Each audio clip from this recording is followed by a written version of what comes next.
everyone, Paul from Model Boat Builders, and welcome.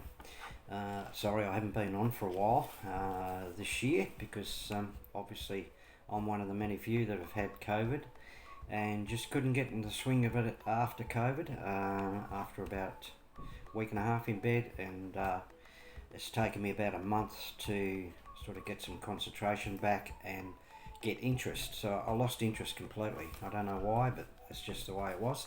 So anyway, I'm back, and what I'm doing at the moment is I'm going through all my old crafts and updating. And if you've seen one of my other vlogs, I did the speedboat, so that's been rebuilt.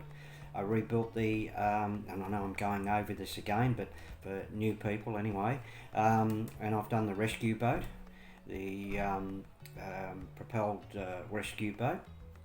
That's been rebuilt, that's running well. Now I'm doing the houseboat, which you'll see the video that I've just done. I'm upgrading that. I've got to change the servo, which is the rudder system. The previous one, I'm using a cheap servo, and I've learnt the hard way. I think I'm up to my third servo with plastic gearing, so forget it. Steer away from them. They're cheap, they're nasty, and being blunt, they bugger up really easy, so just be warned. So now I'm going into the metal gearing servos on the houseboat. I've gone into a mini. It's just that I had one on the rack here, so I've used that one. I've used one before on the mini servos. I find them very good, very powerful, and this one I think's got around about 80 degrees, up to around about 80 degrees. The other one I've had about 180 degrees, so it just depends on how much money you want to spend on them, of course, but you can pick them up fairly cheap. I always get mine online. I don't shop around all that much. Mine mainly come from overseas. I find them pretty good quality. So I'm going to change the servo on that one, which you'll see, as I just said in the video, and I've pulled the old floats off. Okay, I had these, and they're foam. They had the hole all the way through, which I thought would give it flow once I had it in the water, which I've done a water test, and I thought, well, that's going to be really good because the water will just flow through, so it'll cut the water really easy. I reshaped which was up on that way, as you can see. I've ripped it all out, and I shaped it as such so I could get a good cut in the water. What I found, these were terrific, but really not big enough. I found the bottom of the deck was just sitting on top of the water, and that was a little bit risky. You know, you get one little wave, it'll go over the top of the deck and into your electronic gear, and I think that's what's happened because I've burned out one of my servos. So I've redone the stern where all the electronics are. I've sealed that off a lot better, and as you'll see, I've created a new float, and I've just shown a little bit the way I've built them. Are these here. So in the difference, of course, is the depth. They're lighter, believe it or not.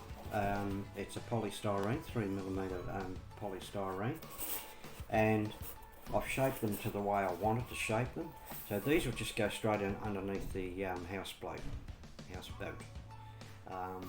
and hopefully that will keep. It'll keep the houseboat, I'm hoping, around about that much out of the water, because of course houseboats do sit very, very low. So I've just got to be careful where I'm going to sail this one.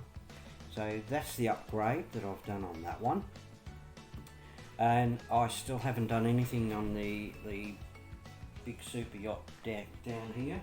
I haven't touched that for a while, so that's still in progress. I'm up to the top deck. I haven't got much more to go. I've only got the top deck to do, and it's very simple.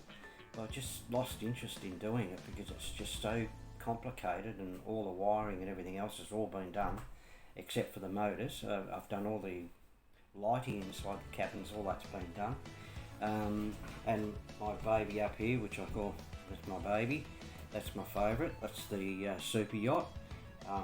That is running really well, so I'm not touching that. It's just beautiful. And of course the one on the top shelf of I'm not touching that one, which I'll just swing around there. That's my Barocci bunker boat up on the top, so I'm not touching that one either. And the large ship, which I've had for many years, all I'm going to do with that one, and thank you to my son and my daughter, they've bought me a beautiful spray outfit, spray gun, and I'm going to use that one to respray that vessel. I've got one small leak in it, which I'll fix because I've got a double hull. Yeah, so I'll respray the old ship, and so that'll keep me going for a little while. And just back on these, I've baffled them, so if any water gets into this section here, it's baffled across here. If it gets into this section, it's baffled there and there and there. So I've got 1, 2, 3, actually I've got four baffles inside of this. So no matter what, if it loads up with water, it doesn't really matter. It's only going to go so far, and it's only going to go even in the bow. You've probably seen in this next video, I've just shown you what I'm going to do is square off these a little bit, and I've got a solid piece of timber, just a small bead, which I'm going to put on the nose, just in case, because how many times, you know, you hit the sand or you hit something, and this is only fairly soft. But saying that, inside, what I have done on the sides and the bottom, I've used the polyurethane, depends on where you come from, with hardener, no fiberglass, but I've polyurethane inside. I've had these sitting in the bath for, or without the top, for around about 3 to 4 hours, and nothing, not a drop of water. So they've all been sealed correctly, and of course all this will be sealed again and painted. So, and I use a good quality paint. So again, I'll use my airbrush unit, and I'll airbrush this, and I'll probably put a few little things off YouTube on there too as well, just to label it up a little bit.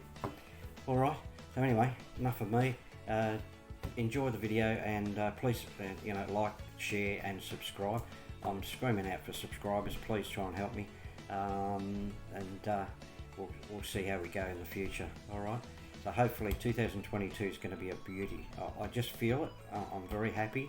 And another bit of news, yesterday I picked up the and thanks to my partner, she's bought me a beautiful present, and I've got the new Cirque. The drone was the F11 4K Pro, folding aircraft, but drone. So hopefully I'll get onto that ASAP. Just learning how to operate it and going through all the instructions and the video. So once I get that up and running, it's absolutely, it's got a great write-up. So F11 4K Pro, I'm very, very happy with it, and I'll even be happier once I get it up there and get some great shots of these boats. So hopefully I can do every single boat that I've done. So I'm up to, as I say, number 7. Alright, enough of me, and all the best. God bless, stay safe, and I'll catch you very soon. Bye bye.